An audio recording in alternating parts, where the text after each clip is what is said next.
क्या कुछ ऐसे लोग होते हैं जिनमें हड्डी टूटने का खतरा बाकियों के मुकाबले में ज्यादा होगा? पुराने लोग जितने भी हैं उनमें क्या होता है, आप बाथरूम में गए, स्लिप हुआ, हड्डी टूट गई, क्योंकि उनको ऑस्टियोपोरोसिस था। हड्डी टूटने का जो पेन होता है उससे खतरनाक पेन कोई नहीं होता है। तो ऐसा भी हो सकता है कि मुड़ा पैर और इंजरी घुटने में हुई।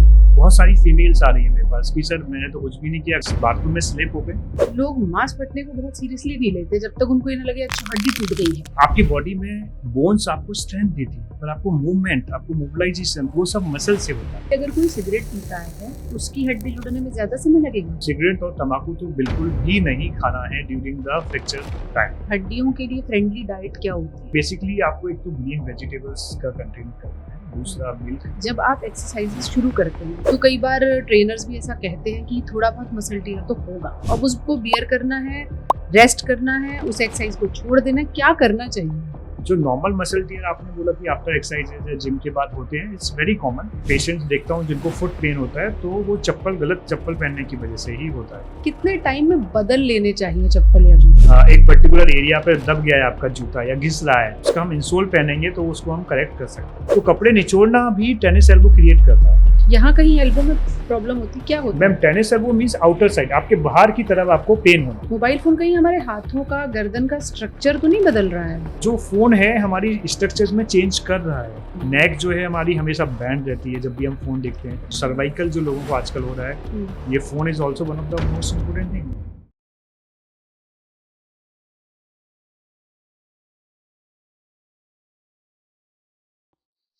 हम अपने हर पॉडकास्ट में आपकी सेहतमंद जिंदगी की कामना करते हैं। आज भी इसी विश के साथ हम आए हैं, लेकिन फिर भी हम चाहें न चाहें, आप चाहें न चाहें, कई बार तो खेल खेल में भी चोट लग जाती है।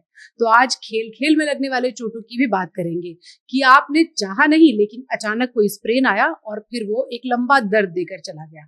आप सिर्फ चल रहे थे, पैर मुड़ा और अचानक से आपको पता चला कि अरे फ्रैक्चर हो गया।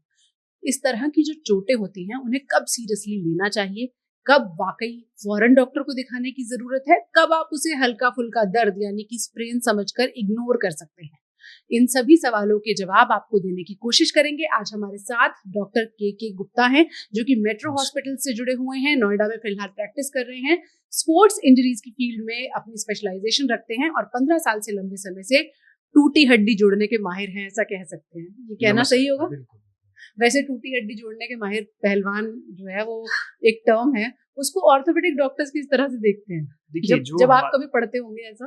हाँ, जो हम जिस देश में रहते हैं उसको हम इंडिया कहते हैं, ठीक है। यहाँ पे हर आदमी और जिसको हम बोलते हैं कि हर पेशेंट किसी के पास भी जा सकता है, कुछ भी कर सकता है, बट टूटी हड्डियां तो भगवान खुद ही जोड़ देता है। उसके लिए हमें किसी की जरूरत नहीं होती है। जरूरत होती है एक जो हम प्लास्टर भी लगाते हैं, आपको क्या लगता है कि प्लास्टर कुछ करता है? प्लास्टर कुछ भी नहीं करता। प्लास्टर केवल उस इंजरी को, उस फ्रैक्चर को एक जगह पे स्टेबल करके रखता है। तो rest is the best, this is my mantra. मैं इवन हर पेशेंट को ऐसे ही बोलता हूँ कि आप रेस्ट कर सकते हैं तो आप ठीक हो सकते हैं। तो प्लास्टर हमने लगाया, प्लास्टर ने उस पोर्शन को क्या किया, इमोबाइल कर दिया। So the key of any fracture healing is the immobilisation. Even in operation जो हम सर्जरी करते हैं, सर्जरी में हमने प्लेट लगा दी, प्लेट से हमने उस फ्रैक्चर फ्रेगमेंट को इमोबाइल कर दिया। तो जो बहुत सारे केसेस होते हैं, आप देखते हो कि सर मैंने 3 महीने 4 महीने हो गए, मेरी हड्डी नहीं जुड़ी है, जबकि ऑपरेशन में कोई गलती तो नहीं हुई है। तो हम देखते हैं कि ऑपरेशन ठीक था, प्लेट ठीक लगाई, सब कुछ ठीक था, बट उसकी हड्डी नहीं जुड़ी। क्यों? क्योंकि उसके अंदर कुछ डेफिशिएंसी थी, कुछ कारक तत्व होते हैं जैसे सिगरेट पीना, तंबाकू खाना, जो कि हमारे नॉर्थ इंडिया और इस दिल्ली वाले एरिया में बहुत कॉमन होता है कि हम लोग तंबाकू बहुत खाते हैं, तो उसका बहुत बैड इम्पैक्ट पड़ता है। तो हीलिंग जो होती है वो बाय सेल्फ होती है। अच्छा, तो बट पहलवान तो फेमस हो गए हैं, वो एक अलग बात है, क्योंकि वो भी वही करते हैं, वो पट्टी लगाते रहते हैं, वो उसको स्टेबल करते रहते हैं और हड्डी अपने आप जुड़ जाती है। It gives me an insight कि अगर कोई सिगरेट पीता है, स्मोकिंग करता है, शराब पीता है या फिर तंबाकू का सेवन ज्यादा करता है, उसकी हड्डी जुड़ने में ज्यादा समय लगेगा। यस, स्पेशली तंबाकू और cigarette is bad then the alcohol. तो आपको सिगरेट और तंबाकू तो बिल्कुल भी नहीं खाना है ड्यूरिंग द फ्रैक्चर टाइम। तो आपका अगर फ्रैक्चर हुआ है, आप इन 2 चीजों को बिल्कुल बंद कर दीजिए। और alcohol is also no doubt. जिनका फ्रैक्चर नहीं भी हुआ, अगर मान लीजिए कोई चेन स्मोकर है और खुदा ना खास्ता उसकी कभी हड्डी टूट गई, तो फिर उसको समय ज्यादा लगेगा? yes, उसकी हीलिंग में देर लगेगी? yes. तो ये सिगरेट का और तंबाकू का फ्रैक्चर से बहुत डायरेक्ट एसोसिएशन है। तो जो लोग सिगरेट ज्यादा पीते हैं, तंबाकू ज्यादा खाते हैं, उनमें हीलिंग जो होती है वो काफी डिले होती है। तो मेरा सबसे अपने व्यूअर से, अपने लोगों से यही बोलना है कि सिगरेट तंबाकू का कम से कम उपयोग करें। कैंसर तो एक बहुत लेटर स्टेज है, पर आपकी जो नॉर्मल जिंदगी है जिसमें कि फ्रैक्चर बहुत कॉमन होता है, किसी को भी हो जाता है, कभी भी हो जाता है, तो उसमें भी हीलिंग जो होती है वो काफी डिले हो जाती है। यानी तंबाकू हड्डियों को कमजोर कर रहा है, उसको जो हीलिंग के प्रोसेस होती है उसको कमजोर कर रहा है। उसको कमजोर। ऑस्टियोपोरोसिस तो हो ही रहा है, वो भी एक पॉइंट है कि हड्डी कमजोर होना और हड्डी जुड़ना दो डिफरेंट चीजें हैं। ओके, तो हड्डी जुड़ना को जो है वो तंबाकू कमजोर करता है, उसको डिले करता है। यस। तो तंबाकू इज डेंजरस फॉर एवरीथिंग। इससे पहले कि चोट और इसके इलाज पर आए, एक बहुत बड़ी टिप, अगर आप सिगरेट और तंबाकू के नजदीक हैं तो आपकी हड्डियों की उनसे पक्की दुश्मनी है। आगे तय आपको करना है। कभी अगर फ्रैक्चर हुआ तो हड्डी जुड़ने में बहुत बड़ी दिक्कत आ सकती है। आज से छोड़ दीजिए, आपका फायदा है। यस, बिल्कुल। डॉक्टर साहब, जैसे अभी हमने खेल खेल में चोट लगने की बात करी, कई बार तो ऐसा भी होता है कि बहुत प्रोफेशनल स्पोर्ट्स की तरफ न भी जाएं, तो सिर्फ कोई स्किपिंग कर रहा है, रनिंग कर रहा है, बच्चे आपस में ग्राउंड में दौड़ भाग कर खेल रहे हैं, छोटी मोटी ग्राउंड में फुटबॉल क्रिकेट चल रही है, क्या ऐसे छोटे लिमिटेड स्पोर्ट्स में भी, मान लीजिए रनिंग और स्किपिंग का ही हम एग्जांपल लें, बड़ी चोट लग सकती है? यस मैम, देखिए मैम, जो स्पोर्ट्स है उसको हम एक पर्टिकुलर इसमें नहीं जाते हैं कि वो रनिंग कर रहा है, स्किपिंग कर रहा है। हमारी जो दुनिया में इतनी लेडीज हैं जो घर पे काम कर रही हैं, खाना बना रही हैं, भाग रही हैं, वो भी एक तरह का स्पोर्ट्स ही है जिसको मैं मानता हूँ। तो उनकी इंजरी को मैं स्पोर्ट्स इंजरी की तरफ डालता हूँ कि आप जब कभी भाग रहे हैं, आप कभी स्किप कर रहे हैं, आप कभी घर का काम कर रहे हैं, आपका पैर मुड़ा, twisting injury, it's very small injury. कहने को ये ट्विस्ट हुआ है, सिंपल सा। कई बार पेशेंट भूल जाते हैं कि सर वो तो ट्विस्टिंग इंजरी। मैं उससे 10 बार पूछता हूँ, हाँ भाई कुछ हुआ था, एक बार बताइए। वो बोलते नहीं सर कुछ भी नहीं हुआ। आपको चीज तो वही मैम याद रहती है जो काफी सीरियस तरीके से होती है, सिग्निफिकेंट होती है। तो उसमें छोटा सा पैर मुड़ा। अब पैर मुड़ने से क्या क्या हो सकता है? आपके पैर मुड़ने से आपकी एंकल इंजरीज हो सकती है, आपकी नी इंजरीज हो सकती है। नी के अंदर गद्दी, मेनिस्कस इंजरी, लिगामेंट इंजरी। आजकल मैं जो देख रहा हूँ अपने नॉर्मल प्रैक्टिस में, बहुत सारी फीमेल्स आ रही है मेरे पास कि सर मैंने तो कुछ भी नहीं किया, घर में थे, बस थोड़ा बाथरूम में स्लिप हो गए, बाथरूम में स्लिप हुए, पैर थोड़ा मुड़ा, and ACL injury, ligament injury, meniscus injury. तो इट्स वेरी कॉमन। तो जब भी कभी आपको ऐसा लगता है कि पेन आपका ठीक नहीं हो रहा है 1 दिन में, 2 दिन में, तो ऐसा नहीं कि स्वेलिंग ही आए तब आप जाओ, अरे भाई स्वेलिंग आ गई है, डॉक्टर के पास जाना है। तो जो लिगामेंट इंजरीज होती हैं, जो जॉइंट्स इंजरीज होती है, उनमें स्वेलिंग कई बार नहीं आती है, but pain is the prominent symptom. ये आप कोई भी चीज कर रहे हैं, कोई एक्टिविटी कर रहे हैं और आपको पेन हो रहा है, तो better to consult the doctor. और जितनी जल्दी हम उसको डायग्नोसिस करते हैं उतना ट्रीटमेंट रिकवरी ज्यादा अच्छी होती है। तो ऐसा भी हो सकता है कि मुड़ा पैर और इंजरी घुटने में हुई? यस मैम, अगर पैर मुड़ता है तो 2 चीजों पे इम्पैक्ट पड़ता है। आपका हिप तो काफी स्टेबल होता है। अगर आप हिप को देखेंगे तो हिप मतलब सेंटर पार्ट। आप मान लीजिए कि ये किसी भी चीज का सेंटर पार्ट है तो वो बहुत ज्यादा मूव नहीं करता, पर नी एंड एंकल 2 ऐसी जो इंजरीज हैं जो बहुत कॉमन है स्पोर्ट्स के दौरान, और इवन पैर ट्विस्टिंग के दौरान। तो ट्विस्टिंग इंजरी में आपको या तो एंकल इंजरी, लिगामेंट इंजरी होगा, या फिर आपको नी के लिगामेंट इंजरी और नी की मेनिस्कस करनी पड़ता है। एक बात आपने कही कि जरूरी नहीं है कि स्वेलिंग आए, सूजन हो, ये जरूरी नहीं है, लेकिन पेन कांस्टेंट रहेगा। अब पेन को परसीव करने का हर किसी का अपना तरीका है। अरे थोड़ा बहुत पेन है, कोई एक ऑइंटमेंट लगाया या बहुत सारी बाम्स आती हैं वो लगाई, सिकाई कर ली, और उसके बाद लगा अच्छा ठीक है थोड़ा आराम मिल गया। तो कोई एक क्लियर कट इंडिकेशन मिल सकता है कि नहीं ये सीरियस है, यहाँ कोई फ्रैक्चर या लिगामेंट टियर कुछ हो सकता है? यस, देखिए अब हम इन सारी चीजों को एक डिफरेंट वे में लेते हैं। जो लिगामेंट इंजरी है, that's called the soft tissue, मतलब मांस का फटना। तो लिगामेंट इंजरी भी मांस का फटना होता है। ऐसा नहीं कि केवल मसल फटी है तो उसको हम मांस का फटना बोलते हैं। तो ligament injury is also soft tissue injury, and fracture is totally different. Fracture में आपकी हड्डी टूटेगी तो पेन के अलावा टेंडरनेस और फ्रैक्चर में स्वेलिंग आने के चांसेस थोड़े ज्यादा होते हैं as compare to ligament injury. Ligament injury में डिपेंड करता है कि एनर्जी, जो आपकी इंजरी थी वो कितनी सीवियर थी, कितनी तेजी से हुई थी, पैर मुड़ा कितनी तेजी से मुड़ा आपका। तो अगर ज्यादा तेजी से मुड़ा या इंजरी ज्यादा है पैटर्न में, तो फिर स्वेलिंग आपको, सूजन आपको आएगी। और अगर इंजरी कम इंटेंसिटी की है तो उसमें सूजन आपको बहुत ज्यादा नहीं आएगी। पर अगर आपका पेन ठीक नहीं हो रहा है, एक होता है कि पेन 1-2 दिन आपने आराम किया, जब भी कभी आपको इंजरी हो, मैं सिंपल सादे शब्दों में बोलता हूँ कि जब भी कभी आपको इंजरी हो तो आप 1-2 दिन रेस्ट करिए। रेस्ट से अगर आपका वो पेन ठीक हो जाता है देन इट्स ओके। अगर पेन ठीक नहीं हो रहा है तो आपको डॉक्टर से कंसल्ट करना चाहिए। ओके। ऑइंटमेंट लगाने से होता क्या है? लोगों को लगता है टेम्परेरीली रिलीफ मिल गया। ऑइंटमेंट लगाने से बेसिकली जो पेन रिसेप्टर्स होते हैं वो स्किन पर होते हैं हमारे। आपने ऑइंटमेंट लगाया तो वो पेन रिसेप्टर को थोड़ा सा नॉर्मलाइज करता है, इससे ज्यादा उसका कुछ भी फायदा नहीं है। पर हाँ, ये जो स्किन ही सब कुछ होती है, स्किन पे आपने रिसेप्टर्स को शट डाउन कर दिया, उनको कम कर दिया, और प्लेसिबो इफेक्ट जिसको बोलते हैं कि मैंने आपको मसाज दी। आपने देखा होगा आजकल मसाज का बहुत ज्यादा ट्रेंड चल रहा है। क्यों चल रहा है? क्योंकि वो प्लेसिबो इफेक्ट देता है। आप जिस दिन मसाज कराते हो आप फील करते हो अरे वाह I am energetic, I am feeling good, मैं बहुत बढ़िया हो गया हूँ। तो क्यों? क्योंकि वो प्लेसिबो इफेक्ट है और फेरोमोन्स होते हैं जो आपके ब्रेन में रिलीज होते हैं, पॉजिटिव हार्मोन्स। तो मसाज के बाद आपके वो हार्मोन्स निकलते हैं। तो जो आपने ऑइंटमेंट लगाया उससे ज्यादा जो काम किया वो आपके हाथ ने किया, जो प्लेसिबो दिया उसको रिलैक्स किया, that is the most important point. तो उसका नो डाउट कुछ तो रोल है, पर एज सच ऑइंटमेंट का रोल नहीं है, मसाजिंग का रोल। आपने कहा जैसे लिगामेंट टियर भी है, अगर मसल टियर नहीं भी है तो मांस तो फटा है। बिल्कुल। अब लोग मांस फटने को बहुत सीरियसली नहीं लेते जब तक उनको ये ना लगे अच्छा हड्डी टूट गई है। तो क्या दोनों को आप एज अ डॉक्टर अलग अलग तरह से देखते हैं, या आप ये कहेंगे कि लोगों को इस दोनों बातों को सीरियसली लेना चाहिए, चाहे मांस फटे या हड्डी टूटे? ये क्वेश्चन जो आपने ना बहुत अच्छा पूछा। मतलब मैं प्रैक्टिस में जब से हूँ मैं यही देखता हूँ, और मैं आपको एक स्टोरी सुनाता हूँ, नॉर्मल सी है कि हमारी जो सोसाइटी है उसमें हस्बैंड और वाइफ दो लोग हैं। तो जब मैं पेशेंट आता हूँ मैं उसको यही समझाता हूँ कि जो husband means the bone part of your body.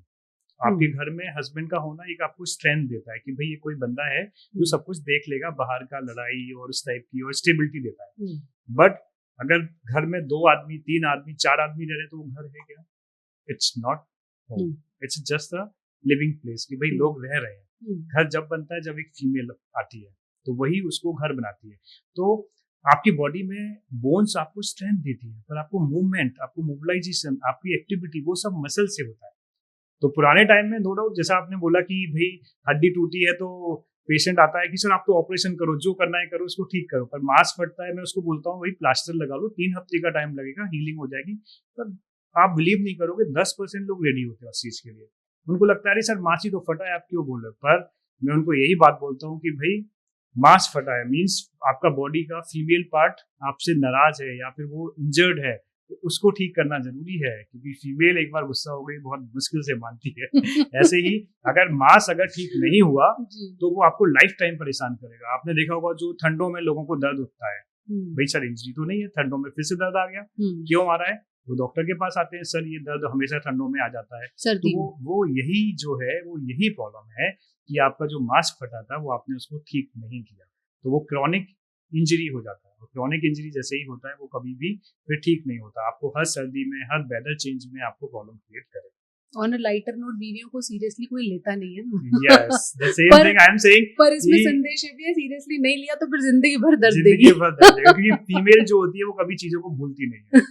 वो आपकी लड़ाई अगर 20 साल बाद होगी तो बस वो भी याद रखेगी कि आपकी वो बात थी। तो सेम थिंग, बस सर्दियां जैसे ही आएंगी, विंटर्स आएंगे, आपको वो पेन हमेशा प्रॉब्लम करेगा। इसमें सीरियस नोट पर बात यह है कि अगर मसल इंजरी भी है, मांसपेशियों में कोई खिंचाव है या वो फट गई है, लिगामेंट टियर है, मसल टियर है, तो उसको भी उतना ही सीरियसली लें जितना आप हड्डी टूटने को लेते हैं। सुनने में लगता है बोन टूट गई, जाहिर है बड़ी बात है, लेकिन ये भी कम बड़ी बात नहीं है कि कोई लिगामेंट टियर हो गया है, क्योंकि वो आपको लंबे समय तक परेशान करेगा। ऐसा भी देखा गया है डॉक्टर साहब कि जब किसी को किसी हिस्से में फ्रैक्चर हुआ या फिर मांस फट गया जो कहते हैं, आपने आज उसको ठीक किया, उसमें प्लास्टर लगाया, वो हड्डी जुड़ गई, लेकिन फिर जब जब ठंड आएगी या जब जब कोई तकलीफ होगी बॉडी में, वो हिस्सा दर्द करता है। क्या ये बात भी दोनों केस में सेम रहती है? यस, देखिए जब कभी हड्डी टूटी है तो उसके आसपास का मांस तो जरूर टूटा होगा। हड्डी मांस के अंदर जाके है, और जब फोर्स ज्यादा होता है, हड्डी क्यों टूटती है?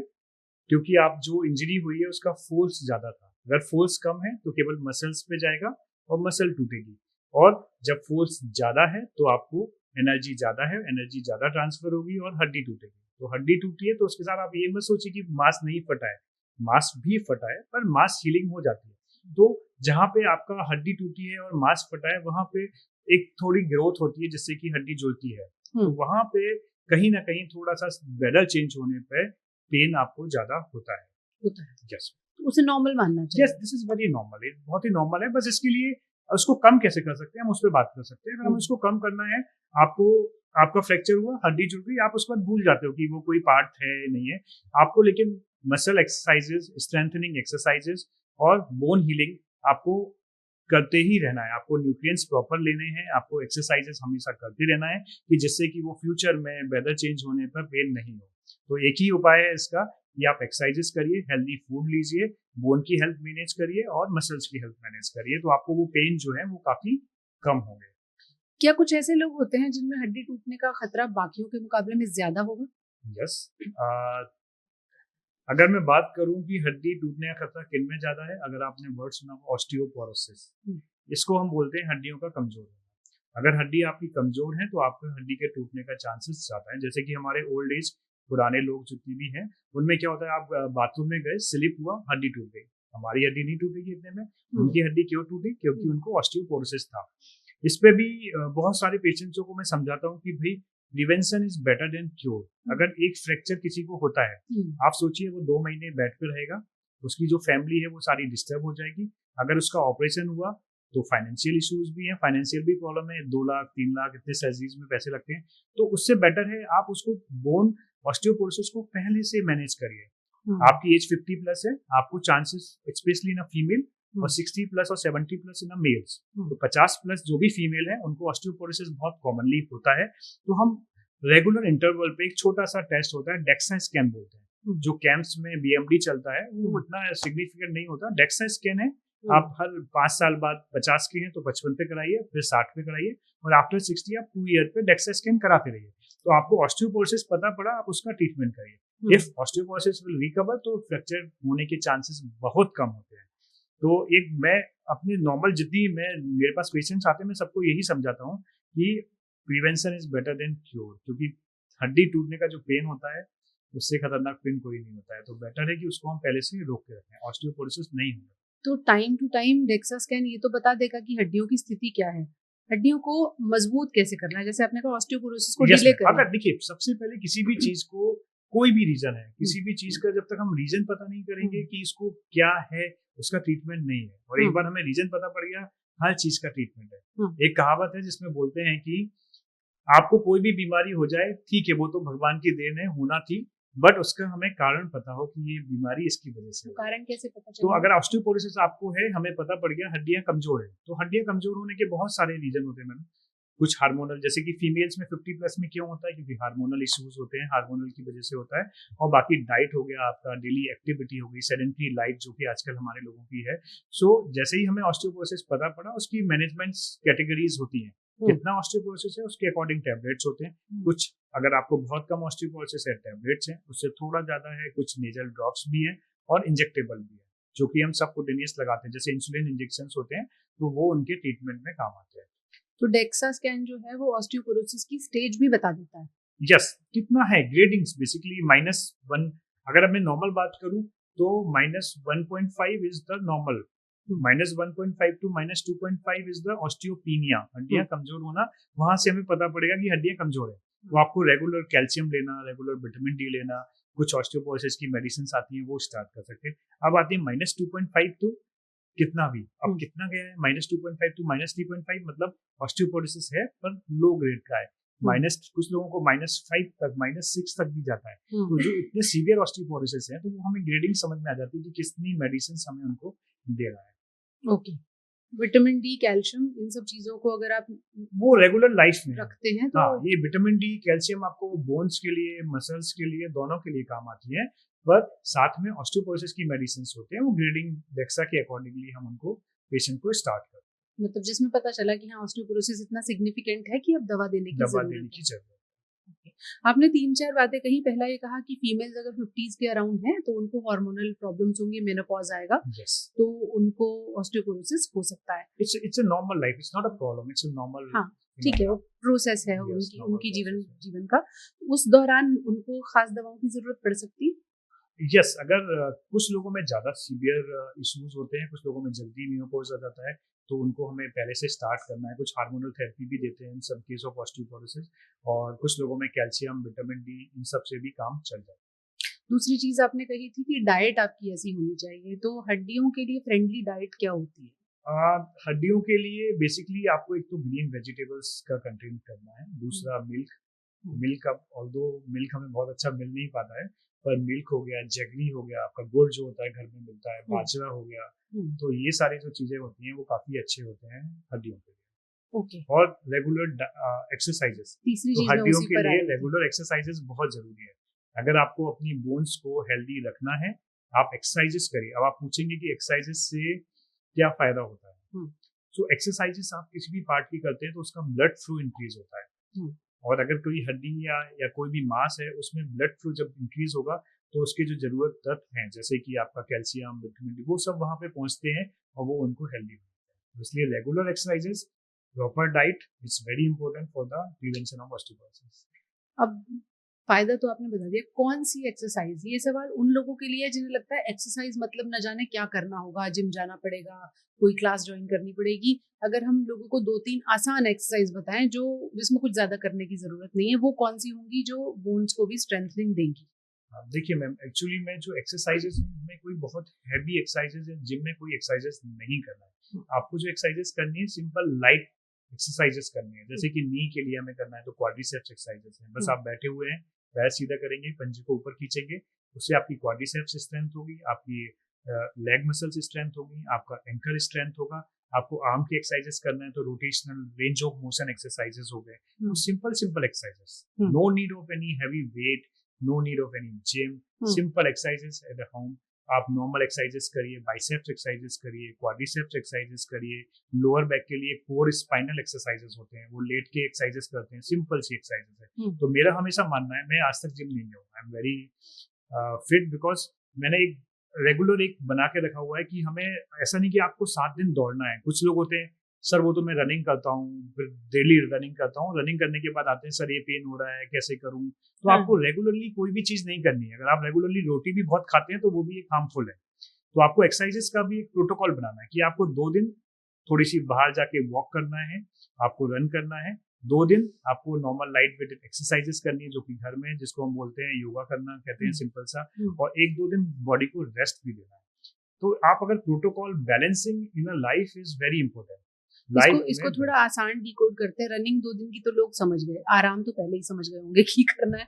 उसके बाद हुआ 2 दिन का योगा। चलिए वो लोगों के ऊपर है कि वो ऑनलाइन ट्यूटोरियल लेते हैं या किसी क्लास में जाके योगा सीखते हैं। उसके बाद जैसे आपने कुछ स्पाइनल एक्सरसाइजेस बताई और लेग्स के लिए एक्सरसाइजेस बताई, उनको वो कहाँ से सीख सकते हैं? मैम यूजली जो मैंने नाम लिए हैं it's very simple quadriceps exercises, knee के एक्सरसाइजेस होते हैं। ठीक है, आपको नेट से बहुत इजीली मिल जाएंगे। ऐसा नहीं कि आपको किसी डॉक्टर के पास जाना है उसके लिए। अगर आप इजी नी एक्सरसाइज भी ढूंढेंगे तो भी। यस, फिर आप आते हैं बैक की एक्सरसाइजेस जो कि बहुत जरूरी है। आजकल बैक पेन बहुत कॉमन है, तो core spinal, core group of muscles होते हैं जो कि मैनेज करते हैं सब कुछ। बस सिंपल आपको डालना है कोर ग्रुप एक्सरसाइजेस या स्पाइन की एक्सरसाइजेस। जब आपको कोई पेन नहीं है then only you can do. अगर आपको किसी भी एक्सरसाइजेस से पेन हो रहा है तो आपको वो एक्सरसाइजेस नहीं करनी है, या फिर आपको डॉक्टर की एडवाइस लेनी है बिफोर डूइंग दैट पर्टिकुलर। अब यहाँ पर एक स्कूल ऑफ थॉट और है कि जब आप एक्सरसाइजेस शुरू करते हैं या आपने कभी रनिंग नहीं की और आपने रनिंग शुरू की और एक्सरसाइजेस की, तो कई बार ट्रेनर्स भी ऐसा कहते हैं कि थोड़ा बहुत मसल टीयर तो होगा। वो एक जो शुरुआती हल्का फुल्का पेन है उसको आप बियर करें। तो अब उसको बियर करना है, रेस्ट करना है, उस एक्सरसाइज को छोड़ देना है, क्या करना चाहिए? ये बड़ा मुश्किल हो जाता है डिसाइड करना कि अब हल्का पेन आ रहा है। देखिए मुश्किल तो नहीं है, सिंपल सा है। पर हाँ ऐसा है कि आप अगर आज सोचिए कि इट्स ऑल डिपेंड कि आपकी एज कितनी है, इस पे भी डिपेंड करता है। बहुत सारी चीजें होती है जो कि मानक होती है। अगर कोई लड़का 18 साल का क्रिकेट खेलने गया फर्स्ट डे, वो आराम से खेल के आएगा और कल भी खेलने चला जाएगा। पर वही एक 40 ईयर का मेल या फीमेल कोई भी गेम खेलने जाते हैं तो जब वो घर आते हैं तो देखते हैं कि उनकी हाथ जकड़ गया है, मसल, पैर की मसल जकड़ गई है। तो दिस इज वेरी कॉमन। क्योंकि उनकी मसल जो होती हैं वो थोड़ी उतनी ट्यून नहीं होती हैं, उतनी एक्टिव नहीं होती हैं, तो उनको कुछ नहीं करना है। सेकेंड डे थर्ड डे आपको light weighted exercises simple simple तो warm up, proper warm up करके जाइए। जब भी आप कभी किसी भी स्पोर्ट्स में जा रहे हैं पर्टिकुलर, तो प्रॉपर वार्म अप करिए। अगर आपने वार्म अप अच्छे से किया हुआ है तो आपको ये जो पेन है वो नहीं होंगे। जो नॉर्मल मसल टियर आपने बोला कि आफ्टर एक्सरसाइजेज या जिम के बाद होते हैं, इट्स वेरी कॉमन, और इवन पेन भी होते हैं, और it's all depend on age also कि आपकी उम्र कितनी है। क्योंकि उम्र जितनी ज्यादा है उतनी, आपने देखा होगा कोई भी स्पोर्ट्स पर्सन 35 साल 36 40 मैक्स टू मैक्स, उसके बाद कोई भी रेगुलर स्पोर्ट्स में नहीं रहता है, जो कि हम इंटरनेशनल या नेशनल स्पोर्ट्स की बात करते हैं, क्योंकि उनकी मसल फटीग भी जल्दी होती है और मसल थकते भी हैं। तो इसीलिए होता है क्योंकि वो muscle ageing is the main important part. तो आप जब भी किसी स्पोर्ट्स में या किसी भी एक्टिविटी में जा रहे हैं, प्रॉपर 2 दिन 3 दिन 4 दिन 5 दिन प्रॉपर वार्म अप करिए, उसके बाद उस पर्टिकुलर एक्टिविटी को करिए, तो आपकी मसल्स इंजरीज के चांसेस उतने कम हैं। और जो हल्का फुल्का पेन है उसको किस तरह से लें? उसको हम स्टार्टिंग में नॉर्मल, जब भी आप कभी एक्सरसाइजेस करके या कोई भी एक्टिविटी करके आते हैं घर में, उस टाइम पे तो आपको आइस फर्मेंटेशन करना है, अदरवाइज आपको हॉट फर्मेंटेशन करना है। तो hot will give you the relaxation, तो आपको वो रिलैक्स कर देगा मसल को, आपको पेन ठीक रहेगा। कभी लगता है थोड़ा बहुत पेन किलर ले सकते हैं, पर हाँ, अगर पर्टिकुलर आप फिर बार के बाद आपको वैसा ही पेन हो रहा है तो उसको फिर आप इग्नोर नहीं करना है, आपको डॉक्टर से कंसल्ट करना है कि वाई इट्स। इसको लेकर भी लोग बड़े कंफ्यूज रहते हैं, ठंडी सिकाई करनी है, गर्म सिकाई करनी है। कई बार डॉक्टर सलाह देते हैं ठंडी गर्म का स्वैप करो। आप क्या सलाह देंगे? हाँ, ये अच्छा क्वेश्चन है, और बहुत सारे पेशेंटों की और बहुत सारे हमारे लोग जो हैं उनको बहुत यही कंफ्यूजन होता है। किसी को चोट लगी, वो गर्म सिकाई करके आ गया और पैर इतना सूज गया। तो आप सोचिए, एक सिंपल सा एग्जांपल देता हूँ जो नॉर्मल हमारी भाषा में, मैंने आपको एक चाटा मारा जोर से, तो आप क्या करोगे जिससे कि फ्यूचर अच्छा रहे? अगर आप भी चाटा मारोगे तो लड़ाई होगी। तो जब कभी कोई इंजरी होती है, एक्यूट इंजरी, ट्रॉमा हुआ, आपको स्पोर्ट्स में इंजरी हुई, तो आपको क्या करना है? आपको बर्फ की सिकाई करना है, आपको उसको ठंडा करना है। तो जब मैंने आपको चाटा मारा, 2-3 लोग आके भाई चलो ठीक है इसको रोकते हैं, लड़ाई को रोकते हैं, लड़ाई तभी खत्म होगी जब 2 लोग अच्छी बातें करेंगे। मतलब मामला गर्म हो तो ठंडा, तो जब गर्म है तो ठंडा। गर्म मतलब कि आपको एक्यूट इंजरी हुई है, ट्रॉमा हुआ है, एक्सीडेंट हुआ है, उस टाइम पे आपको आइसिंग करना है, जो कि एक बहुत अच्छा WHO का कोड है, rice rest ice compress and elevation. ठीक है, तो ये जो कोड है वो इसीलिए है। तो एक्यूट इंजरीज में आपको बर्फ की सिकाई करना है, और क्रॉनिक इंजरीज जैसे कि आपको नी पेन है, बहुत दिनों से नी पेन चला रहा है, तो उसमें आपको गर्म सिकाई करना है। बैक पेन हो गया आपका, क्रॉनिक बैक पेन 2 महीने 3 महीने 2 हफ्ते, तो आपको उसमें जो हॉट पैक्स करते हैं तो वो काफी अच्छा रिलीफ देते हैं। तो एक्यूट इंजरीज मतलब कि सडन इंजरीज में आपको बर्फ की सिकाई करना है, और क्रॉनिक इंजरीज में आपको गर्म सिकाई। अगर आप एक्सरसाइजेस शुरू कर रहे हैं तो इस बात से मत डरिए कि थोड़ा बहुत पेन होगा। 2-4 दिन के बाद बॉडी आपकी ट्यून हो जाएगी एक्सरसाइजेस को करने के लिए। अगर ज्यादा पेन होता है तो जरूर रेस्ट की जरूरत है, और आपके ट्रेनर भी आपको कहेंगे कि आप ये एक्सरसाइज ना करें, या आपके हिसाब से, आपकी उम्र के, हड्डियों की, मसल्स की हालत के हिसाब से भी आपको सलाह दी जा सकती है। वैसे शुरुआत में अगर लोग धीरे धीरे शुरू करें तो खतरा कम रहता है ना, और फिर ग्रेजुअली उसको yes, तो आपको स्टार्टिंग जो करना है बहुत ही स्लो पेस से करना है। आपको अपने आप को ट्यून करना है, जो आपने वर्ड बोला दैट्स वेरी गुड, ट्यून करना बहुत जरूरी है। आप फर्स्ट डे जाके बहुत ज्यादा कोई भी एक्टिविटी नहीं कर सकते। अगर आपने ऐसा किया तो वो पेन आपको क्रिएट करेगी। सो बेटर टू पहले उसको ट्यून करिए बॉडी को, उसके अकॉर्डिंग फिर आप काम में जाइए। आप कोई भी स्पोर्ट्स पर्सन की अगर हिस्ट्री लेंगे, उनका लाइफ के बारे में जानेंगे, तो आप यही देखेंगे कि वो स्टार्ट करते हैं स्लोली स्लोली स्लोली, और एक लेवल पे अचीव करने के लिए आपको टाइम तो उसमें देना पड़ेगा, तभी वो आपकी बॉडी को कोई इंजरी नहीं करेगा। बहुत सारे लोग जिन्हें कुछ समझ में नहीं आता, जैसे आपने भी कहा, आपके पेशेंट्स कहते हैं कि हम रनिंग कर रहे हैं, और रनिंग लोगों को लगता है तो आसान है, जूते पहने और दौड़ना शुरू कर दिया। क्या उसका भी कोई तरीका होना चाहिए? यस मैम, आजकल देखिए आप भी देख रहे होंगे, हम जहाँ पे रह रहे हैं मैराथन का बहुत ट्रेंड है। तो आपको marathon is very good sports. अगर आप बात करेंगे तो आपकी पूरी बॉडी का स्पोर्ट्स है वो, कि आपकी हर बॉडी के हर पार्ट में एक्टिविटी करता है और उसको हेल्दी बनाता है। तो आपको जब भी कभी मैराथन या रनिंग करना है, प्रॉपर आपको ट्रेनिंग लेनी होती है उसकी, प्रॉपर आपको एक टाइम ड्यूरेशन होता है। अगर आपको 5 किलोमीटर का भी मैराथन स्टार्ट करना, उससे पहले आपको 1 महीने प्रॉपर तरीके से ट्रेनिंग लेनी पड़ेगी। शूज का भी एक इम्पोर्टेंट रोल है कि आप शूज किस तरह से पहनते हैं, क्योंकि मसल फटीग होना, जो मेन लिगामेंट होता है उसको टीए लिगामेंट, जो एंकल का लिगामेंट होता है, वो रनिंग में सबसे ज्यादा काम आता है। तो उसके लिए आपको रिलैक्सेशन, आपको मसल ट्रेनिंग, आपको प्रॉपर जिसको बोलते हैं कि स्पोर्ट्स एक्टिविटी जो कि हम नॉर्मल तरीके से जॉगिंग करके, प्रॉपर तरीके से रनिंग करके अचीव करते हैं। तो एक पर्टिकुलर टाइम के बाद ही आप मैराथन ज्वाइन करिए। आप डायरेक्टली ऐसा नहीं कि मैं जाके 10 किलोमीटर का या 21 किलोमीटर का मैराथन करूंगा। अगर मैं ऐसा करूंगा तो मैं काफ़ी ज़्यादा अपने आप को डैमेज करूंगा। मैराथन के लिए 5 किलोमीटर मैराथन का एग्जाम्पल लेते हैं, किस तरह की ट्रेनिंग की जरूरत होती है? अगर आपको 5 किलोमीटर का ट्रेनिंग करना है, जस्ट नॉर्मल एग्जांपल, आप पहले नॉर्मल स्टार्ट करिए घर पे, स्लोली स्लोली। सबसे पहले होता है स्लो पेस। आपको फास्ट वॉक से स्टार्ट करना है, फिर स्लोली आपको धीमे धीमे आपको रनिंग स्टार्ट करनी है। एक पर्टिकुलर टाइम फ्रेम के अंदर आपको कंप्लीट करना है। तो उसके लिए आपको ट्रेनिंग एटलीस्ट 1 मंथ की ट्रेनिंग चाहिए before to join the marathon. तो आपको अपने आप को तैयार करने के लिए शूज़, एक तो सबसे पहले जब भी आप कभी मैराथन ज्वाइन करते हैं, प्रॉपर वीडियो आप जो मैराथन के एक्सपर्ट हैं उनके वीडियोस देखेंगे, किस तरह के शूज़ आपको लेना है बिफोर मैराथन, किस तरह की मसल ट्रेनिंग करनी है आपको, कि हमारा एंकल और हमारे नी पे सबसे ज़्यादा इम्पैक्ट आता है मैराथन के दौरान। तो उसका सबसे अच्छी ट्रेनिंग आपको एक सोच ये भी होती है कि महंगा जूता ही अच्छा होता है। नहीं, ऐसा कुछ भी नहीं है। जूते का अगर एस्पेक्ट है, क्योंकि मैंने वो बोला है, तो उसका आपका पैर के अकॉर्डिंग होता है। अगर आप देखेंगे 10 लोगों को देखेंगे, 10 लोगों के फुट अलग अलग होते हैं।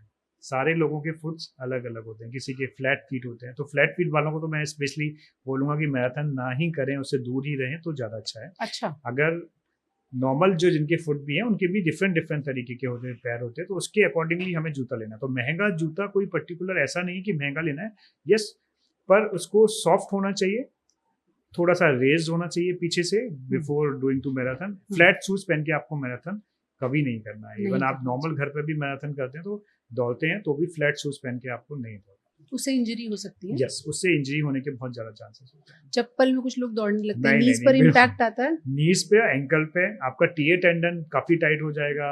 कैल्केनियम में कैल्केनियल इस पर जो बोन निकलती है वो भी उसी से निकलती है, जो फ्लैट फीट पहन के, फ्लैट जूते पहन के दौड़ते हैं। चप्पल पहन के तो बिल्कुल भी नहीं दौड़ना है।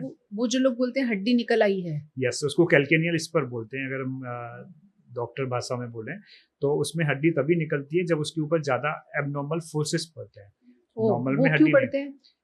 आपने जैसे बोला चप्पल पहन के दौड़ लिए भाई, या फिर कोई फ्लैट शूज पहन के दौड़ लिए, या ज़्यादा देर तक खड़े रहते हैं कुछ लोग, उसकी वजह से होता है। कुछ लोग फॉल्टी वॉकिंग, अगर मैं 90% अपने पेशेंट्स देखता हूँ जिनको फुट पेन होता है, तो वो गलत चप्पल पहनने की वजह से ही होता है। तो चप्पल का बहुत रोल होता है कि आपकी डेली लाइफ में। यस, आपने देखा होगा बहुत सारी फीमेल जो हाई हील पहनती हैं उनको ट्विस्टिंग इंजरी बहुत कॉमन होती है। इवन कितने वीडियोस भी पड़े हुए हैं कि वो वहां जा रहे थे, स्टेयर्स आया, स्टेयर्स पे ट्विस्ट हो गया, क्योंकि आपका बैलेंसिंग पावर कम हो जाती है। कभी कभार फैशन के लिए तो ठीक है, लेकिन या फैशन के लिए ठीक है, इट्स ओके। कि आपको पता है कि आपको सबसे पहले चलने से पहले आपको 3D इमेज बनानी पड़ेगी उस जगह की, तभी आप हाई हील पहन के जाएंगे। और उसके लिए भी अगर आपने देखा होगा ट्रेनिंग, तो करने को तो हर आदमी सब कुछ करता है, पर ट्रेनिंग इज वेरी इंपॉर्टेंट। तो अब चप्पल जूतों की बात चली ही है, तो जैसे आपने कहा थोड़े रेज्ड भी होने चाहिए, सॉफ्ट भी होने चाहिए, कितने टाइम में बदल लेने चाहिए चप्पल या जूते? हाँ, अगर मैं बात करूं तो जो मैंने आपको बताया कि हर बंदे का फुट जो होता है वो डिफरेंट तरीके से होता है। आपने देखा होगा चप्पल, कुछ लोगों की चप्पल या जूते नीचे से जब हम देखते हैं तो वो आधे साइड से घिसे हुए होते हैं, आधे साइड से नॉर्मल होते हैं, एक तरफ से। तो इसको मतलब आप समझ जाइए कि there is some defect in your foot में कहीं पे प्रेशर जो है वो गलत जगह से एक पर्टिकुलर जगह पे आ रहा है। तो आपको जब भी कभी लगता है कि हाँ इस तरह की कोई प्रॉब्लम है, तो आपको जल्दी से जल्दी उनको चेंज करना चाहिए। और इंसोल्स भी आते हैं, तो अगर आपको लगता है कि कहीं पे भी एक पर्टिकुलर एरिया पे दब गया है आपका जूता या घिस रहा है, तो इसका मतलब है कि उसी जगह पे प्रेशर आ रहा है, तो उसका हम इंसोल पहनेंगे तो उसको हम करेक्ट कर सकते हैं। अच्छा, तो कुछ लोग जैसे एक तरफ को झुक के उनकी एक तरफ से चप्पल घिसती है। अगर आपने देखा होगा किसी के, बहुत सारे लोग होते हैं, अगर देखेंगे तो कुछ लोगों की चप्पल एक तरह से गिरी है जी, तो उतना ही हिस्से का इंसोल मिलता है। इंसोल जो आएगा उसमें उसको हम एलिवेट करते हैं या डिप्रेस करते हैं। अपोजिट साइड को एलिवेट करेंगे, उस साइड को एलिवेट करेंगे अकॉर्डिंग टू फुट कि कैसा है, उसके अकॉर्डिंगली हम इंसोल बना देते हैं। इंसोल तो पूरा फुट का ही होता है, पर कहाँ पे हमें रेस करना है, कहाँ पे हमें डिप करना है, वो हम डिसाइड करते हैं कि फुट किस तरह का। ये कहाँ होगा ये काम? ये बहुत सारे पॉडियाट्रिस्ट होते हैं जो कि फुट का काम जो करते हैं। यस, आजकल तो नई नई मशीन्स भी आ गई हैं। आप बड़ी शॉप्स पे जाएंगे तो उनके पास मशीन्स होती हैं, अपना फुट रखिए, वो इमेज लेके आ जाएगी कि हाँ इनका फुट ऐसा है और इसमें हमें इंसोल चाहिए। अभी मैं कुछ दिन पहले दुबई में वर्ल्ड हेल्थ समिट था, उसमें गया था। तो वहाँ पे एक मशीन थी, फ्रांस की मशीन है। France specially is very famous for food issues. तो उस मशीन्स में बस आपको अपना पैर रखना है, वो सारा का सारा निकल के आएगा कि इनका इस तरह का जूता इनको चाहिए इंसोल। अच्छा। तो वो आपको इंसोल बना के दे देंगे, बाकी आप अपना शूज किसी भी तरह का जो भारत में भी आई एम श्योर ऐसी मशीन यस वो मशीन्स में आ गए हैं, इंडिया में भी आ गए हैं। हाँ। यस बहुत जगह पे है। यूज कर सकते हैं। अब एक ऐसी चीज की बात करते हैं जो हम सबके हाथ में है और हमें लगता है कि ये तो जीवन का हिस्सा है। क्या इस मोबाइल फोन के इस्तेमाल से भी, जैसे मैंने पकड़ा हुआ है या जैसे मैं ऐसे कर रही हूँ या चैट्स कर रही हूँ, ये भी इंजरीज का रीजन हो सकते हैं? हाँ, ये तो बहुत बड़ी इंजरी का रीजन है। अगर मैं बात करूँ रख तो दूं मैं इससे पहले? यस, सबसे पहले इसको रख दीजिए। तो मोबाइल फोन अब जी। बहुत सारी चीजें, एक पेशेंट का मैं आपको एग्जांपल देता हूँ, क्योंकि जब तक मैं एग्जांपल नहीं दूंगा आपको समझ में नहीं आएगा।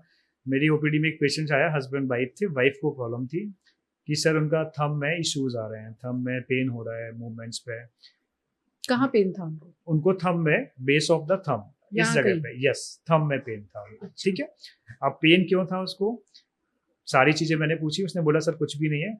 मैंने उसका मोबाइल देखा कि इस मोबाइल थोड़ा हैवी है। अब कोई भी अपनी तरफ से नहीं बताता, उसके हस्बैंड और वाइफ इसलिए आते हैं कि वो एक दूसरे को कुछ ना कुछ उनके बारे में बता पाए। तो हस्बैंड बोलता है कि सर ये फ़ोन बहुत यूज़ करती हैं, हमेशा फ़ोन इनके हाथ में रहता है। तो जब भी कभी आप हैवी फ़ोन लेते हैं तो उसमें क्या होता है, आपको प्रॉब्लम होती है आपके लिगामेंट्स में, आपके टेंडन्स में खिंचाव आता है, वेट पड़ता है, एक्सेसिव वेट। तो वो एक पेन का रीजन होता है और इंजरीज का रीजन होता है। मैंने उसको बोला कि भाई आपका ये जो प्रॉब्लम है just because of your mobile.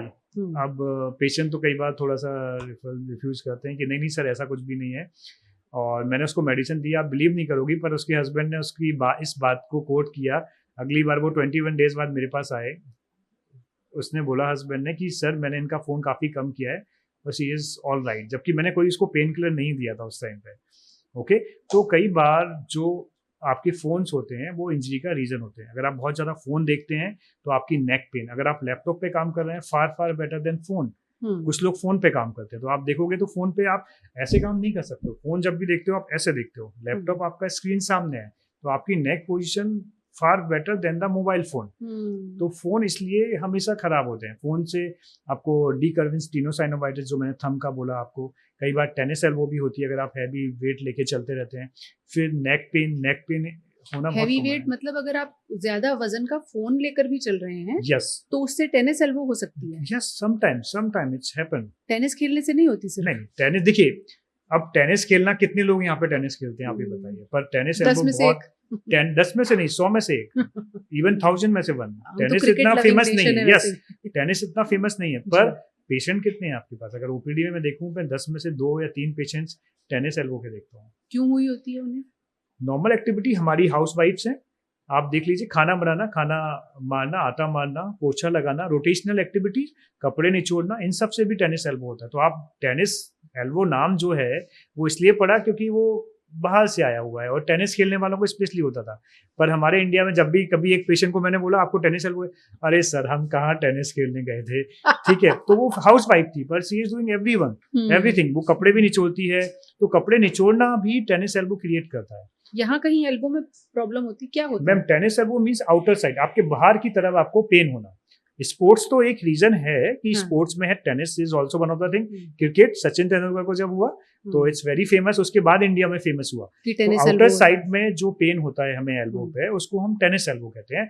आपको कोई भी हैवी चीज उठाने में प्रॉब्लम होगी, आपको रोटेशन करने में प्रॉब्लम होगी, कोई भी आप रोटेट करेंगे, स्क्रूइंग मूवमेंट करेंगे तो उसमें पेन होगा। इसीलिए जो कैमरा पर्सन होते हैं बहुत देर तक इक्विपमेंट लिफ्ट करके काम करते हैं, उनको कैमरे, जो आपके न्यूज चैनल वाले हैं लोग काफी मेरे पास आते हैं, तो उनको बहुत कॉमन है ये। एक पेशेंट तो बेचारा इतना, मतलब उसकी न्यू जॉब थी, उसने स्टार्ट किया, तो उन्होंने बताया कि सर बहुत काफ़ी हैवी वेट होता है, कई बार हमें बहुत टाइम तक खड़े रहना पड़ता है, तो वो भी एक टेनिस एल्बो का रीजन होता है। तो tennis elbow is not just because of tennis, ये हमारी हाउस वाइफ्स को भी हो सकता है, जो कि बहुत कॉमन। अगर मैं बात करूं 10 में से 7 से 8 पेशेंट हाउस वाइफ्स होते हैं। घर में पोछा लगाना is also one of the reason. तो जब भी कभी आपको लगता है कि इन सब चीज़ों से थोड़ा थोड़ा पेन हो रहा है, आप उसको रोक सकते हैं। आपको अगर पता हो कि भाई इस चीज़ करने से हमें ये हो रहा है, तो आप उस चीज़ को थोड़े दिन के लिए रोक लीजिए, वो ठीक हो जाएगा। अदरवाइज टेनिस एल्बो बहुत दिनों तक ठीक नहीं होता है, काफी प्रॉब्लम क्रिएट करता है। ओके, इससे बचने का तरीका एक तो आपने यही बताया कि जिस वजह से बस हो रहा आपको है, जितनी जल्दी लग जाए कि हाँ भाई ये मुझे पेन हो रहा है और ये just because of this activity, कि आप कोई भी ऐसी रोटेशन एक्टिविटी कर रहे हैं या कुछ हैवी वेट उठा रहे हैं, तो आप उसको थोड़े दिन के लिए रोक दीजिए, उसी से ठीक हो जाएगा। आपको इवन कोई पेन किलर लेने की भी जरूरत नहीं है। और ज्यादा वजन वाला मोबाइल फोन है तो उससे दूर रहिए। यस, उससे दूर रहिए। उससे भी टेनिस एल्बो में राहत मिल सकती है। यस, उससे भी टेनिस एल्बो में, क्योंकि जब भी आप पकड़ते हैं आप ऐसे पकड़ के करते हैं, आप नीचे रख के नहीं करते हैं, आप ऐसे करके करते हैं। तो this is also reason of the tennis. बहुत ज्यादा टाइपिंग करने से भी प्रॉब्लम होती है। अब टाइपिंग करने से थोड़ी डिफरेंट तरह की, कुछ लोगों को स्टिफ होते हैं। अगर आप बात करें सुबह सुबह, सर मेरा हाथ जो है वो सुबह सुबह स्टिफ हो जाता है, फिंगर्स स्टिफ हो जाते हैं, तो वो इसकी वजह से होते हैं कि एक्सेसिव लोड होना, ज्यादा लोड होना, जो एक्टिविटी हमारे लिए बनी है उससे हम ज्यादा काम कर रहे हैं। तो अगर आप टाइपिंग करते हैं तो टाइपिंग करने से आपके थंब में स्टिफनेस आना, थंब में पेन होना, ये बहुत कॉमन है। इवन कुछ लोग जो राइटिंग ज्यादा करते हैं उनको भी एक राइटिंग सिंड्रोम भी होता है, टीचर्स सिंड्रोम, ठीक है, कि भाई राइटिंग ज्यादा करने से थंब में प्रॉब्लम होती है, जिसको मैंने डी कर्विन स्टीनोसाइनोवाइटिस बोला था, जो मोबाइल से भी हो रहा है। यस, मोबाइल से भी हो रहा है। तो वो सारी एक्टिविटी आपको थोड़ा सा, जैसे ही आपको लगता है, पर ये सारी चीजें आप कंट्रोल कर सकते हैं। इसके लिए आपको डायरेक्टली डॉक्टर के पास जाने की जरूरत नहीं है। अगर आपने बहुत जल्दी इनको पकड़ लिया और आपको थोड़ा बहुत भी उसका नॉलेज है, आप उस एक्टिविटी को कम कर दीजिए, वो ठीक हो जाएगा। वो ठीक हो जाएगी। यस।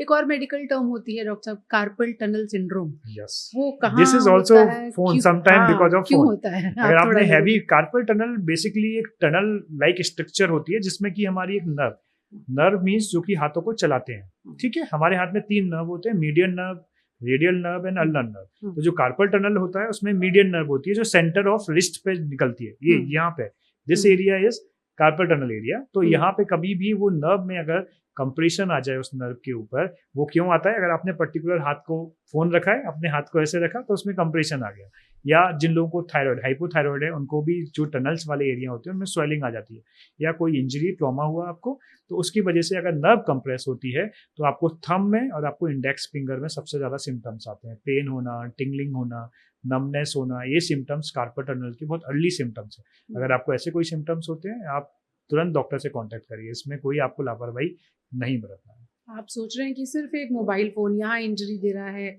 यहाँ इंजरी दे रहा है, फिंगर्स में इंजरी दे रहा है, मोबाइल फोन कहीं हमारे हाथों का, गर्दन का स्ट्रक्चर तो नहीं बदल रहा है? देखो, स्ट्रक्चर तो this is a part of evolution, वो तो टाइम के साथ में नो डाउट हो जाएगा। अगर आप कभी एयरपोर्ट जाइए, एयरपोर्ट में मैं देखता हूँ, पहले ऐसा होता था कि लोग सोचते थे कि जो यंग लोग हैं, यंग जनरेशन है, वो बहुत फोन देख रही है। पर आप बिलीव नहीं करोगी, मैं अपने घर की स्टोरी बताता हूँ। मेरे ताऊ जी मतलब इतने स्ट्रिक्ट हैं, इतना वो है, वो फोन और ये सब चीजें उनको पसंद नहीं थी, पर अब जब भी मैं उनसे मिलने जाता हूँ, ऑलवेज सीधा फोन। इवन आप एयरपोर्ट जाइए, आप देखेंगे कि लड़के, यंग लोग तो फिर भी घूम रहे हैं, पर जो हमारे ओल्ड एज के लोग हैं वो सब के सब फोन देखते रहते हैं। तो जो फोन है हमारी स्ट्रक्चर्स में चेंज कर रहा है, पर ये हमें अपनी जनरेशन में तो नहीं पता पड़ेगा, 1 2 3 जनरेशन के बाद कहीं ना कहीं चेंजेस आएंगे। नेक जो है हमारी हमेशा बैंड रहती है जब भी हम फोन देखते हैं, क्योंकि आप जब फोन देखते हो तो कभी आप ऐसे नहीं देखोगे, आपको फोन हमेशा ऐसे देखना है। तो neck bending is also one of the thing. वो एक तस्वीर है ना डॉक्टर साहब, बड़ी वायरल है, कि जब हम विकास हो रहा था तो हम ऐसे थे, फिर हम ऐसे हो गए, अब हम वापस ऐसे ही जाएंगे। तो भाई लोगों, हमें वापस विकास की तरफ आना है, हमें पीछे पाषाण काल में नहीं जाना है, जब हम आदि मानव से बंदर से इंसान बने थे, हम वापस मोबाइल फोन की वजह से रिग्रेसिव हो रहे हैं। एक फोटो और आपने देखा होगा जिसमें कि अगर बहुत सारे लोग हैं और वो सारे के सारे ऐसे देख रहे हैं, बस 1 2 बंदे बीच बीच में सिर उठा के खड़े हुए हैं, बाकी सारे के सारे ऐसे बैठे हुए हैं, ऐसे देख रहे हैं। तो आप कहीं भी चले जाइए, फोन तो एक हमारी लाइफ का, हमने उसको एक्सेसिवली यूज कर लिया है। आप कभी बैठते हो, 2 लोग आपस में बात ही नहीं करते हैं, कभी जो फ्रेंड्स की मीटिंग होती थी, कभी चाय पे चर्चा, वो सारी बहुत कम हो गई है, जस्ट बिकॉज ऑफ फोन। आप जब भी कहीं मिलते हैं, एक घर के 2 कमरों में लोग मोबाइल फोन से मैसेज करके बात कर रहे हैं। yes. इससे बड़ी विडंबना क्या होगी? माँ बेटे को मैसेज कर रही है, खाना खाने बाहर आ जाओ। So these are the things which can change our perspective, our life, और इंजरीज के भी बहुत कॉमन रीजन, जो सर्वाइकल जो लोगों को आजकल हो रहा है, ये phone is also one of the most important thing. अगर आप मैक्सिमम टाइम पे अपनी गर्दन को झुका के रखेंगे तो कहीं ना कहीं लोड आएगा, और लोड आएगा जिससे कि आपको सर्वाइकल होना चालू हो जाता है। तो लोगों को अगर हम ये बताएं क्या नहीं करना है जिससे वो ऐसी छोटी मोटी इंजरीज से तो बच सकते हैं। यस, देखिए मैंने आपको वही बोला, balancing in life is very important. आपको बैलेंस बना के चलना है। मैं ऐसा नहीं बोलता हूँ कि फोन रख दीजिए कि भाई डॉक्टर साहब ने बोला है फोन रख दो, ऐसा बिल्कुल नहीं है। जी। आप फोन यूज करिए, फोन का एक टाइम, एक ड्यूरेशन निर्धारित होनी चाहिए। दूसरा, जब भी आप फोन देखें तो एक्सेसिव नेक को बैंड करके नहीं देखें। जब भी ऐसे कभी ना फोन देखें। देखें लाइक दिस, ठीक है, तो आपको यहाँ कभी लेवल पे रख के देखें। यस, थोड़ा लेवल थोड़ा सा बेटर, इतना लेवल तो आप नहीं कर सकते हैं पर लेवल थोड़ा बेटर होना चाहिए। जी। एक टाइम में लगातार आपको फोन नहीं देखना है। आपने 10 मिनट 15 मिनट, उसके बाद रिलैक्स करिए, थोड़ा सा नेक को आप रिलैक्स दीजिए, उसके बाद फिर आप थोड़ा बहुत देख सकते हैं। और प्रॉपर एक्सरसाइजेस। तो फाइनली जब हम कभी भी किसी भी चीज से लेके घूम रहे हैं तो exercises is the main thing. आपको गर्दन की एक्सरसाइजेस करना है, नेक स्ट्रेंथनिंग एक्सरसाइजेस होते हैं, आपको एल्बो एक्सरसाइजेस करना है, रिस्ट की एक्सरसाइजेस करना है। सो वो हल्की हल्की एक्सरसाइजेस जो नॉर्मल मूवमेंट्स होते हैं, जिससे कि कोई भी मसल थके नहीं और उसमें कोई फटीग डेवलप नहीं हो, जिससे कि वो ठीक भी रहे, हेल्दी भी रहे और हमारा काम भी चलता रहे। तो हमें बैलेंस बनाना बहुत जरूरी है। बस एक बैलेंस वर्ड जो है, जो कि बहुत इंपॉर्टेंट है। जीवन में संतुलन लाना बहुत जरूरी है। संतुलन लाना बहुत जरूरी है। एम्स की एक रिसर्च भी ये कहती है कि अगर आप जिस स्क्रीन पर काम कर रहे हैं, चाहे वो मोबाइल फोन की स्क्रीन हो, आप उसे एंटरटेनमेंट के लिए यूज कर रहे हो या अपने काम के लिए यूज कर रहे हो, वो जितनी बड़ी होगी और जितनी दूर होगी उतने आपको नुकसान कम होंगे। आपकी आंखें, आपका गेट, आपकी गर्दन, आपकी कमर सब आराम से रहेंगे। इसीलिए एम्स की उस रिसर्च में ये भी कहा गया कि डेस्कटॉप का इस्तेमाल कीजिए, जरूरत पड़े तो लैपटॉप पे आइए और बहुत ही मजबूरी हो तो मोबाइल फोन पे काम कीजिए। जो बात आपने भी कही कि अगर आप मोबाइल यूज कर रहे हैं तो ज्यादा नुकसान यस, लैपटॉप डेस्कटॉप फार फार बेटर देन मोबाइल। तो जितनी स्क्रीन छोटी हो रही है उतनी हमें प्रॉब्लम हो रही है। हमारी आईज को, जिस पे भी अभी हमने बात ही नहीं की है, नेक को, शोल्डर्स को, आपका स्ट्रक्चर ऐसे हो रहा है, आपका लोअर बैक, आपका मिड बैक, आपका हैंड्स, तो these all are the injuries जो कि आपको आफ्टर द मोबाइल हो रही है।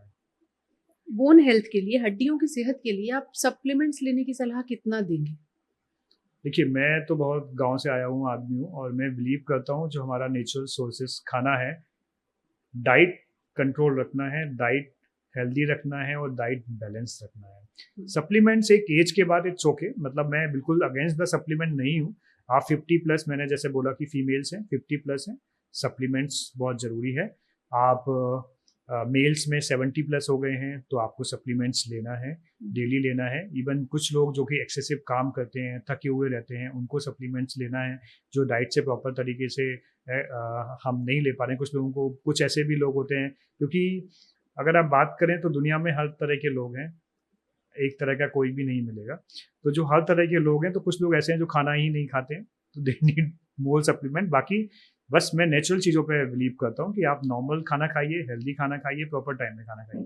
और सबसे इम्पोर्टेंट पार्ट है कि कोई भी इंजरी होने से पहले prevention is better than cure. इस पे मेरा बिलीव है कि आप चीज़ों को होने से पहले रोकिए, क्योंकि चीज़ जब हो जाती है तो वो ज़्यादा ट्रबल करती है, परेशान करती है। तो जो हमने, मेरा कंसेप्ट जो है कि बेसिकली हमने जो मेट्रो में स्पोर्ट्स इंजरी क्लिनिक खोला है, उसका मतलब ही है केवल इंजरी के बाद आपको मेरे पास नहीं आना है, even before starting the activity.